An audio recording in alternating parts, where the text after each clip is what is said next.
Yay Networks. Welcome to the Great Girlfriends podcast, where we discuss life, love, laughter, and everything in between. I'm your host, Sybil Amuti, and I can't wait for you to hear all of the Great Girlfriend magic on today's show. So without further ado, grab something great to drink, grab your pen and your paper, and get ready for this week's episode. Enjoy! Happy Wednesday, Great Girlfriends, and thank you so much for jumping into today's episode. I've got a little bit of peanut butter and green apple on my voice, so if I happen to get a little raspy, it's because the apple tang kind of kicks in and it kind of makes your throat a little dry. But it was my amazing lunch today, thanks to Kwaku, my husband. And it was a perfect little snack that I needed before I get into this dynamic conversation that I'm having today with CEO, author, and CEO of Declutterfly, Tracy McCubbin. Hi, Tracy. How are you? I'm good, Sybil. It's so nice to talk to you. I am so excited to be here. Listen, I'm so happy to have you. When I read about the work that you do, I was like, okay, me, sign me up. Tracy's gonna make life cleaner and decluttered and happier and more peaceful. And so I just want to read a little bit of what I learned. And the data always blows my mind, because you don't realize how you show up statistically until you you see some stats and you're like, wait, I'm in there. That's me. So I'm 2/3 of Americans. So let's go. So as America attempts to recover nearly 2 years of pandemic purchases that have left our homes full of stuff, it's no surprise that 2/3 of Americans admitted to having too many things in their homes, especially due to excessive online shopping during the pandemic. According to Tracy, a cluttered space isn't just inconvenient. The truth is, it's hard to lead a joyful, purposeful life when things around you detract from your relationships, habits, and goals. Tracy has this new book that I'm super excited about. I actually first of all, it's beautiful, and I loved combing through it. In Make Space for Happiness, Tracy expands on her debut, widely acclaimed book, Making Space Clutter-Free, to revisit the 7 clutter blocks. I didn't even know there were 7, but my gosh, I probably have 4 of them, like currently working against me. But mind traps that make us unable to let go of possessions that we don't want, use, or love in order to make real change, to now helping her thousands of clients examine the deep root of how their excessive possessions got there in the first place. That's some deep diving, Tracy. It's all psychological, right? It's all psychological. And, it was so interesting because I've been a professional declutterer for 16 years now, which is amazing. I started off with like me and my station wagon. Now I now have a staff of 12 and a warehouse, and my business has exploded. And I wrote my first book, Making Space Clutter-Free, to examine why we couldn't let go of the stuff that we don't need, use, or want. Yeah. And then the pandemic happened. And then when we opened up and people started calling me, I kept hearing two things. I kept hearing the same thing. One, which was like, remember all that stuff we decluttered? I bought it and then I doubled. And then I live in Los Angeles. I would drive around and I was like, Amazon truck, Amazon truck, Amazon truck. Like leaning towers of packages on people's front steps, blue recycle bins barfing out cardboard. And I was like, we can't talk about decluttering if we're not talking about our buying. The stuff doesn't sneak in. And so I was like, why are we buying? What's going on? Why is it more? So I just did this really deep dive into happiness and what makes us happy and how we can hack our happiness, and how we've been sold this bill of goods that if you buy the right sweater or the right moisturizer or the right car, you're going to be happy. Yeah. And look, those perks are nice, but it's not lasting. Yeah. So I really wanted to dive into both the science and the emotional connection. Mm-hmm, mm-hmm. You have this statement, don't collect, connect. And that really resonated with me because I'm such a connection-based human, and I'm very heart-centric when it comes to how I think, feel, and navigate. But I have been guilty of collecting things. I have been guilty of the pandemic purchases. You probably passed my house when you talk about the Amazon tower, because I have been, excessively But hanging we in the yeah, Amazon mall. we all did. Like, we didn't Yeah. know what to do. I just booked a job with this lovely couple. I think they're in their 70s, and I went to do the consult. Their daughter was there, and the wife, the lady of the house, was like, it's my spending is out of control. Like, it's out of control. And we Mm, started talking, and I was like, well, tell me about how the pandemic was for you. And she was like, well, right before the pandemic, I retired from my job of 35 years. I mm, couldn't go to church anymore. I now go to church on Facebook, and I stopped playing bridge. And I was like, those are three areas where you were connecting, yeah. and she's like, I just started shopping. And so we talked, and we're going to go and help her. And I said, can you just, between now and when I get over there, can you go back to church in person? Can you start Mhm, there? And she's like, I would love nothing more. I'm mm, just like, just go to church in person and to start playing one game of bridge a month, and let's see what changes. So yeah. when you've had that chance for connection just ripped from you, it's no wonder we went looking for how we can find it. Yeah, yeah. And it's interesting because, we make these choices, their emotional ties and lack thereof that connection in the moment. And then we look up and we've got debt that we can't explain. We're living in it, but we can't explain it. We're like, I don't even know how this stuff got here. I don't know where how these numbers accumulated. And there's piles of things that we don't use, and air fryers. We've got 3 or 4 of them, because they were they were all Peloton bikes. We got, one per household member, all the things that we just accumulated. And now, um, I think many of us are, Tracy, saying, how did I get here? And so what was the thing? What is one of the things that you think people are saying to themselves when they're making these purchases that kind of drives? It's probably in those clutter blocks, but what is it? What are Yeah. we saying when we're making these choices? Well, I think it's a couple things. I think one is that we don't take into account that we're being marketed to Mhm. 24 hours a day. In Yeah. the old days, I'm 57, there Mhm. used to be 3 TV channels, and you knew the commercials were at 12 after and 28 after, and you'd go get a glass of water. But now with social media and online, commercials are coming at you 24 hours a day. So that's happening. Two, the other interesting thing, and the science behind this, is that we're still biologically hunters and gatherers, right? When we were pre 400 years ago, when we found a pear tree in the wild, or we found a rabbit we needed to kill, we got a big hit of dopamine to tell us to go after that thing. Mm. Well, we haven't evolved out of that. So what happens now when you go to Target, you get the same hit of dopamine as if you'd killed a woolly mammoth. But it's the dollar bin, the dollar aisle, right when you walk in Target. Mhm. So what happens is you get a hit of dopamine when you shop. It lasts for about 17 seconds. And what happens is we think like, oh, well, that purchase made me feel good. So maybe the next one will make me feel good. And then the next one will make me feel good. But it wears out so quickly that all of a sudden you're just buying to get that quick hit. And one of the things that I wanted to cover in the book, Make Space for Happiness, is what are the things that we can do that will give us lasting dopamine? So, well, Yeah. this is so interesting. One of the things I realized when I was researching this book, if you write a handwritten thank you note to someone, so someone has you over for dinner, they do a favor, you write a handwritten thank you note, you increase your dopamine for 30 days. The What? act of being, yep, isn't that Wow. amazing?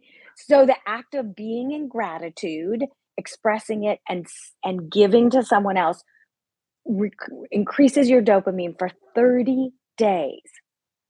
Wow. Wow.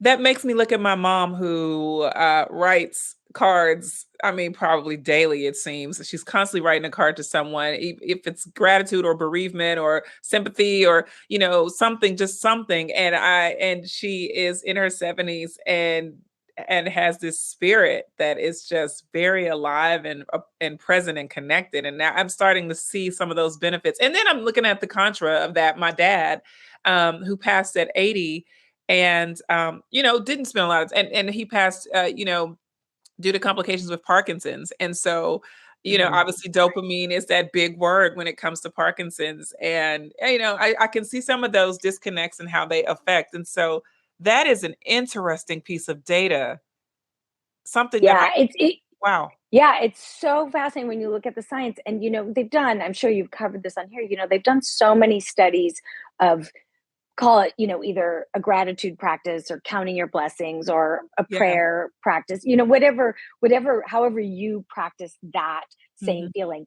It is increased longevity, it's Yeah. increased, decreased heart issues. Like, being grateful Mhm. to something bigger than yourself, it Mhm. takes you out of it. Mm. It's the same thing of being of service, like Yeah. just helping someone else.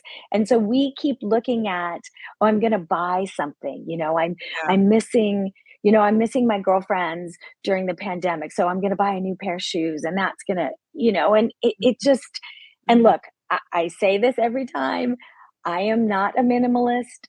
I like cute clothes. I have been known to buy a vintage Gucci purse or two. Like, I Yeah. like the pretty trappings of life, Yeah. but I also am clear that that's not giving me lasting happiness.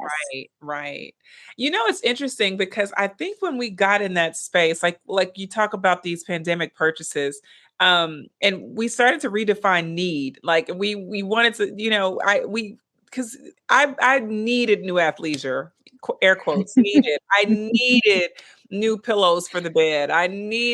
All of a sudden I needed cozier chairs, and I needed more tech, and I needed all these things that I didn't need when I was connected. I can honestly say, when I was able to have more of a full life where I was more involved in things than the people around me. And when I was more communal, when I was able to go out and serve, I didn't have a need for those things. And so it's interesting how we redefine need when we got inside. And it wasn't that our houses were all run down.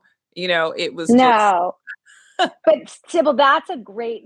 So, like, one of the things that I tell people to make a change today, without like a big, just swap out the word need for the word want. yeah, I want a new pair of jeans. We all want things. That's fine. But when you call it need, all of a sudden your body's like, oh, I need this to survive. We don't need new jeans to survive. We have yeah. plenty of jeans. But if you're like, I want it, it takes the power away. And then Yeah. either what happens is you're like, I'm going to fulfill my want, or like, that went away. Mhm, So that's a switch in our languaging that's so powerful that we mhm, can do immediately. mhm, mhm. And, Tracy, there are a lot of listeners who, have developed this habit of purchasing and not cluttering. I don't even know if they might see it as cluttering. They see it as giving themselves the things that they work hard for. I work hard. I have, lots of responsibilities that I show up for, and I need to indulge myself, or I need to celebrate myself. And the result of all of that celebration it's Yeah, and look, there's something to that. I'm getting married in a month, and I went shopping for my wedding dress. uh-huh. And I had never been the person this is my first time getting married. I'd never imagined it. And a friend of mine, he was like, please tell me you're not wearing some used dress. Like, please tell me you worked so hard. Are you getting yourself a new dress? And I was like, I am. Like, Oh, I'm I love doing that. it. So there's totally something to that. Like, you do work hard, and it is your money, and you but you have to keep an eye. Is it getting out of balance? Are Mhm. you putting yourself in debt? Are you not showing up for the people around you? Are you going to late night online shopping in the same way that you go for that second or third glass of wine? Like, it's Mm, all about being balanced. Like, mhm. I don't want, I don't want to say, like, don't buy anything for a Yeah. year. I don't No, know I how those people do that, but just, you'll know when it starts to get out of balance. Every time a client calls me, they'll just be like, I know, I just found myself buying another purse, and I forgot I bought it, and I didn't even remember I had it. Like, if you find yourself saying those things, yeah. then it's getting out of balance, and that's the time to re-examine. Mhm, mhm. I understand completely what you're saying, and the balance part of it is where people, really need your help. That's where you come in because you're telling us to make space for happiness, and happiness should include celebration, but the balance of that is happiness should also be you defining space and peace and joy in a way that does not require you to spend every time or collect every time. And so Ex- what is the mental shift that we make, Tracy, to get to the other side of it where we're like, because I can tell you, Tracy, I'm happy to celebrate. I have not been on one of my favorite shopping sites that you've seen all over LA with the trucks and the stacks. I haven't been on that site since November. There's not been anything that I've had of interest to purchase, and that's never been the case. I actually literally have not been on the site, and it's unbelievable. And I'm incredibly proud of it because I recognize that at night before bedtime, I would just float and it's almost like I was doing a little Walgreens run and just like next thing you know, Mhm. it went from cotton balls to a coat or something. I don't know. So I'm happy to say that I've not done it, but it doesn't mean that I won't return to it. And I need to know how to make the mental shift that will keep me from sabotaging some of the results that I'm seeing. So one of the things, somebody just told me that they did this, and I was like, "This is genius." So they run a monthly report from the place that you're talking about. You can do a monthly spending report, so you can see, like, when you have it all in a spreadsheet, you're like, "Oh, that's what I spent." But then they did a column, and they went through, like, did I actually use that purchase? How did that purchase, like, they went through and did some homework about what you got out of it. And I think that, it's about going backwards and looking at the things that you just bought. I was saying this to somebody. I went to the outlet malls in Cabazon, and I went with, it was an emotionally charged family dynamic that went Okay. there. And I didn't prep for it. I didn't say to myself, this is going to be tough. Take a deep breath, take care of yourself. I just was like, this will be fine. And I bought a handful of things that were on final sale, so I couldn't return them. And I got in my car and I was like so full of regret. And so Mm, instead of beating myself up, I took a breath and I was like, okay, what didn't you do to prepare for this? You didn't, I didn't reach out to my partner to say this is going to be really hard. I didn't acknowledge that the potential to be emotionally charged was going to exist. yeah. And also to, like, maybe set a budget, go like, you have $100 to spend or you have $200 to spend, Mhm. not just, and so I think Consumption. we have to not beat ourselves up, but go, why didn't this work for me? I don't feel the way I wanted to feel. How can I go back and connect the dots? And then the next time go, this is going to be a little hard for me. This Mhm, is going to be the person that pushes all my buttons.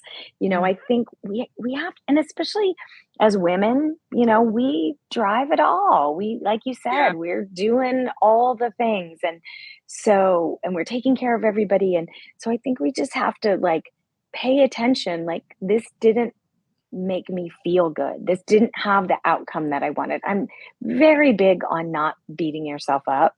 Yeah. Like, what does that do? And so, Exactly. and Makes you buy like, more, if you, actually. yeah, it makes you buy more. I felt like in my past, literally, like, I would buy some of my most expensive purchases when I had the biggest credit card bill. Like, Yeah. it made no sense. I was like, "Wait, what are you What are you doing? doing? Yeah. What are you doing?" And then Yeah. instead of, a friend of mine, he got himself out of debt, and he started, when he wanted to make a big purchase, instead of buying it, he would take that same dollar amount and put it in a savings account, and he would just move it. And he Mhm. did it for 6 months, and he ended up taking himself on an amazing trip. Yeah. Like, Yeah. there's so much stuff we can do, and I think that we have to talk about it and, be able to say, like, "Ugh, retail therapy. It's not really therapy." Mhm, mhm. So the first space we need to declutter sounds like it's our mind. It's like is that the first, because most of the time when you think of decluttering, you're going, okay, well, I'm going to my closet. That's first. That's like Right. it's not likely my kitchen. That's a very high working environment with a lot of functionality, but my closet is a gathering space for all of those emotional wants and needs. They all gather right in that closet. And my purse and my Mm. garage, maybe, because there's spaces where I have transitioned things from the internal, space of the house to the garage that I'm eventually gonna give away or donate. And so the garage becomes like that, secondary space. But for you, where is the first space that we're decluttering? And then what's second? So, this is great. I always tell people, if you feel like, there's a couple there's a couple litmus tests to tell you it's not working. First Okay. of all, do you feel when you come through the door at the end of the night or go into your bedroom or go into your closet in the morning, do you feel at peace? Do you feel, if you don't, why not? And usually because it's I have too much stuff. So, you know, spend a couple days like going, this room doesn't work for me. I don't want to go in this room. I don't end up putting my clothes away. I get dressed out of my laundry basket. Like, if it's not working for you, that's the place to come from. This doesn't work anymore. I always tell people, do you feel like you own your stuff or does your stuff own you?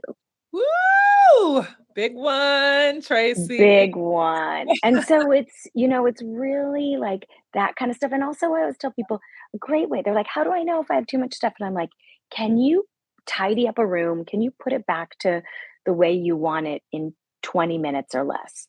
If it takes you Mhm. 45 minutes to tidy up a room, your stuff's getting the upper hand. And Mhm. this is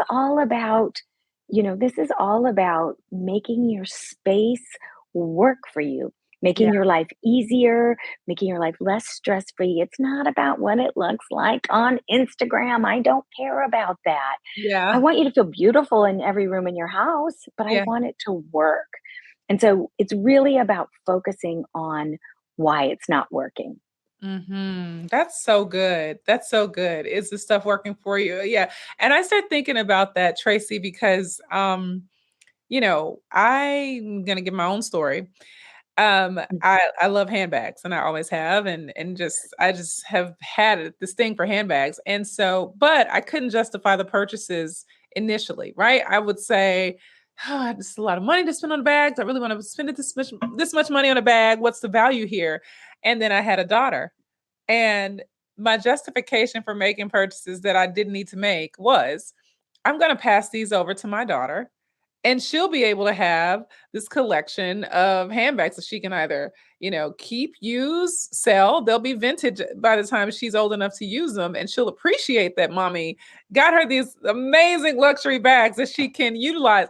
And that was my long-term justification until my daughter got old enough to go, I don't like that. I would never. And I was like, wait a minute, this legacy plan is but I came up with this emotional psychological justification that gave me permission to make. And so I have bags that I'm now at this point like, well, if my daughter may not see the value in them, then what's the point? And I need to declutter that space. I have to get honest with myself about how I created these conditions that permitted me to become a collector, you know? And also looking at what was missing inside of you that you thought that bag would fill.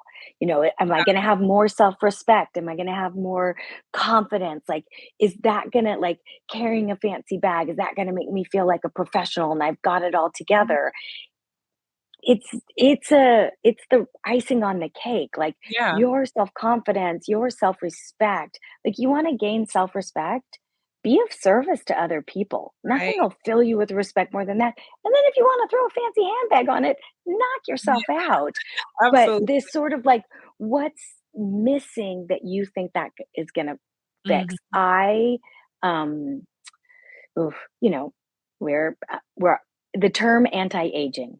The Uh-huh. term anti-aging. Because I'm always like, no, I want to age because if I don't age, it means I'm, and I don't Hello. want Yes. that. We don't want that.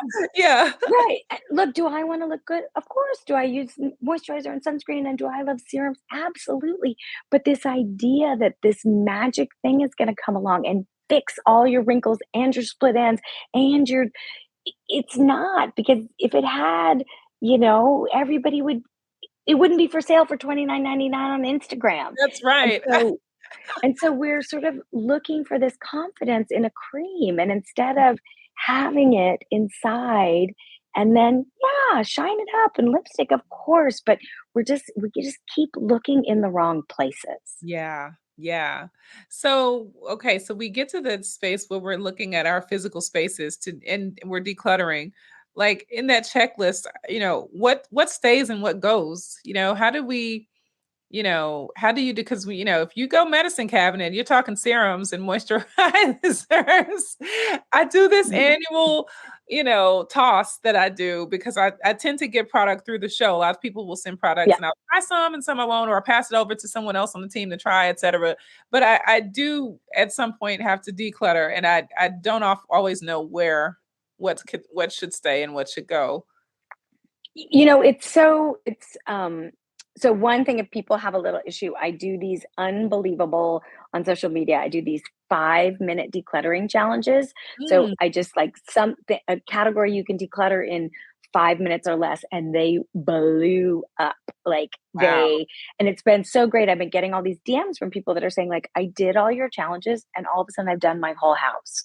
Like, they're bite-sized little chunks. And if people want to go to my website, which is tracymccubbin.com, and you sign up for my Mhm. newsletter, I'll send you a whole list of all of them and you can Oh my just start goodness. checking them off.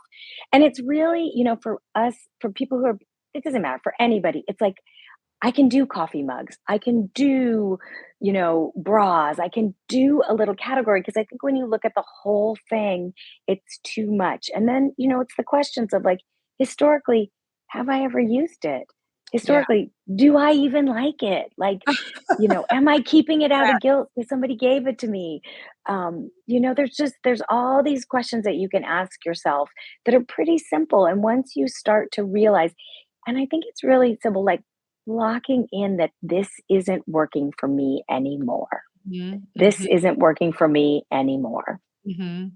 I've got this last place of decluttering that I want to tap into, and that is I was just thinking about this as you talk about pandemic purchases, but I'm also thinking of when a loved one in your family passes away, and you know you've got to clean and create storage, right? Or you have to figure out what is an heirloom and what is how do you know? That's a different place that Yeah. lots of people during the pandemic had to do that, or have Yeah. not figured out how to do that yet because it's just too heavy.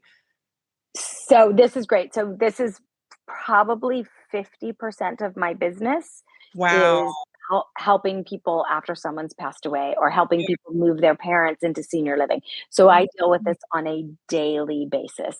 Okay. And, you know, there's, there's a couple things. There's one thing where you've sort of been told this is going to be worth a lot of money. It's old. We watched Antiques Roadshow.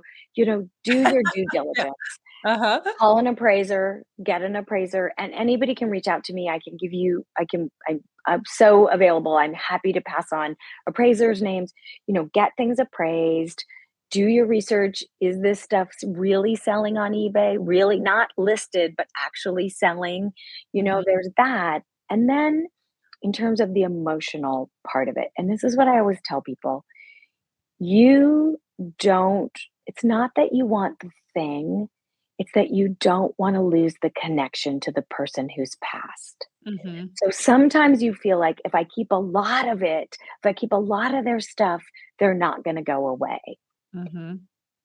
They're they're not going to go away. They're transitioned to a different space. They'll always be a part of you. But when you keep so much stuff that all their stuff becomes a burden, like, I work with people all the time who's moved everything into a storage unit because they can't deal. So they Yeah. have their mother's things and they're paying $400, $600, and it's becoming a financial burden. Mhm. So it's like, are you honoring that person's memory by putting yourself in a bad financial situation?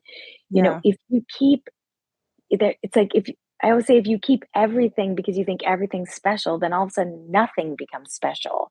So you Right. can do an edit. I was at a book event one time, and this woman, very emotional, and had just lost her mother, maybe 6 months or maybe a year, but clearly still in grieving process. And she said, the night she died, I swept everything off of her nightstand, and I now have it on my back. And it's like, but it was like old pens and like a lipstick and like Oh, not tchotchkes, not pictures. She's like, and now I have it on my bathroom counter. So every morning it's the first thing I look at. And whew. and I and like and I said, Yeah. So what you're actually doing to yourself is that you're reliving the worst night of your life. You're Absolutely. reliving it every morning. Can you throw that stuff away and can you place your favorite picture of the two of you together so that Yeah. when you wake up in the morning, you have your best memory of her, not your worst memory? And Yeah. that's so important. Are you keeping those things to have your worst memory? That is so good. And I had a group of my girlfriends when my father passed. They one of my girlfriends actually was talking about something her family did, which was the clothing. There's this what do you do with the clothing? And so she has a woman that turns clothing into quilts or It's the blankets, best. right? And Yeah. it just gave me. I was like, I can do that. It's That I so can yeah. do. It's so great. It's Like, I know a woman who takes denim jackets and she replaces the collars and stuff with vintage ties. So I've had some clients take mm, their dad's favorite ties and make it into a denim jacket. My auntie did the sweetest thing. My uncle passed of Parkinson's also in a terribly long, hard journey. And mhm. at the memorial service, she had a giant basket and it was full of his t-shirts, his printed t-shirts everywhere he Yeah. went. So everybody who came to the memorial took one t-shirt. Oh, I love it. It I was love that. That's so so good. sweet. So there's really amazing things that you can do, without having to. And if somebody's stuck, please reach out to me. I mean, this is where my expertise Yeah. really like this one. And we don't know. And then everyone's telling us, oh, it's going to be worth money and you're going to, and it's just, and Mhm. also, there's another side of it. I got a call from a woman. Mother died suddenly. Father wasn't dealing with it very well. Got a new girlfriend right away, moved the Mhm. new girlfriend in, and the new girlfriend was starting to throw her mother's stuff away. And Oh, the client who called me just had a baby and was like, I can't get to Michigan. Like, I don't. And I was like, look, I never suggest this. Call a moving company, get it put into storage so you can go through it because this will haunt you for the rest of your life. absolutely. So just, if you're struggling, reach out to somebody, call on a girlfriend, like that idea of taking your parents' clothes and making it into a quilt and then you Mhm. snuggle on it when you're watching Real Housewives, Yeah. Right. And it gives it this type of life that is comforting, that is warm and happy. The happiness you Yep. talked about, not the grief of it all hanging and not having a story anymore. It's the next And level. you're exactly. And you're always going to grieve, right? We're always going to go through it. But what can you do? I wear my grandmother's wedding ring. I have very little of my grandmother's stuff. I was so close to her. I see it every day. I find myself touching it when I want to think about her. And I'm getting married in March, and I Yeah. got my engagement ring from the same era as it's from the same era as Mm. my grandma's wedding ring. So they go together. And, it makes I So just think cool. of her all the time. So, Yeah. how can you keep the stuff to support your happiness? Mhm. How Mhm. can you do that? I love that. I think that's so important even as you talk about decluttering and I think about the things that in this stage of donating, like I've got a ton of things that I'm donating and I typically will give it to a resale store or, a Goodwill or something. But I was like, I really want to help a women's shelter that helps, women who have been victims of domestic violence. Maybe they're on the run, didn't have resources at the time. I got a whole wardrobe of things, and my kids' things and my husband's things that can help a woman reacclimate. And that makes me happy to know that, my story ends here, with these items, but Yeah, another woman can begin her new journey, with that's something amazing. of value. Yeah. One of one of the things that my company does, we've done since day one, is we donate. I have the luxury. I have a warehouse so I can sort it all and, Yeah. kids stuff over here and we have a bunch of smaller organizations. Like we work a lot with a couple organizations that help foster kids who are aging out of the foster care system into Mm, apartments. So I'll call them and say, "Hey, like right now we're cleaning out a condo in the Palisades. Women moved into senior living. The families like in Chicago and in Italy and all." And they're like, "We don't want any of this."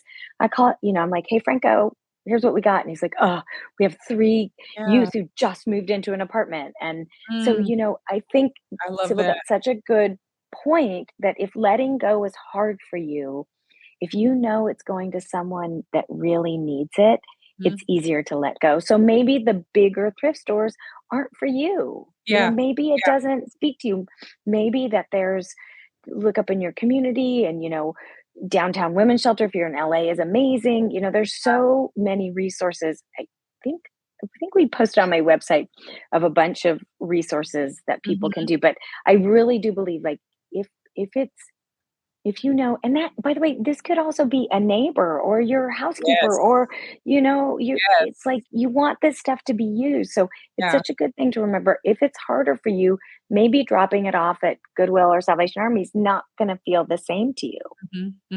Yeah, it's so true. Oh, Tracy, this has been so good. I love it because it is so much more fulfilling to know that, and a lot of people go, oh, I don't want to throw stuff out. You don't have to throw it out. You can actually give it another life. And another life, if that makes you happier to know that it's going to good. I actually believe you should do more giving than tossing, but being intentional about it just goes a long way. And you really have gotten us into the psychological aspects of wanting to connect versus collection, reevaluating, how we, when we're making those choices, is this a connection or is this a collection? Kind of really breaking it down as a an in the moment checkpoint, and as we're decluttering, asking, does it still have the value it needs to support where we are today, or is it meant to be, a part of someone else's life and story? So, okay, tell our great girlfriends where they can grab the book, and how can they connect with you on social media? Absolutely. So the book is called Make Space for Happiness: How to Stop Attracting Clutter and Magnetize the Life You Want. It's available everywhere: Barnes and Noble, Amazon. I'm a big fan of bookshop.org, which Mm. supports smaller independent bookstores. It's also at libraries all across the country. So if you're trying not to add more books to your collection, go support your local library. And then social media. Instagram is my biggest platform. I'm at Tracy_McCubbin. And I'm kind of having some fun over on TikTok too. It's a little, the kids Really? going crazy, but Okay, I I can like, check you yeah. out. But Instagram, I do probably 2 to 3 things you can declutter in under 5 minutes a week. So people, it's great. It's a great community.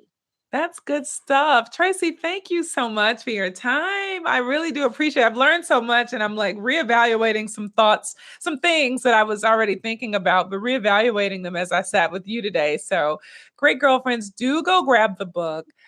Do follow Tracy on Instagram and TikTok, and do ask yourself, am I collecting or connecting? And the idea is that we should not be collecting, we should be connecting. And I'm so grateful for this, Tracy. Thank you so much for being a Thank part of the group, you. having, this all these insights to share with our audience. Thank you. And I will say, my girlfriends have been my lifeline. It's just, I love it. yeah, it's amazing. I know. I love it. I cannot wait to hear more about it. I can't wait to hear more about it. Oh my goodness. Okay. Okay. Thank you so much, Tracy. I can't hold you a minute longer, but thank you so much for being on Thank today. you, I thank look you, thank forward you. to having our All next right. podcast and even meeting you in person soon. All right, great girlfriends, did you enjoy this week's episode of the podcast? If so, would you please give us your amazing review on iTunes? Every single review helps another great girlfriend get plugged into the podcast and the community.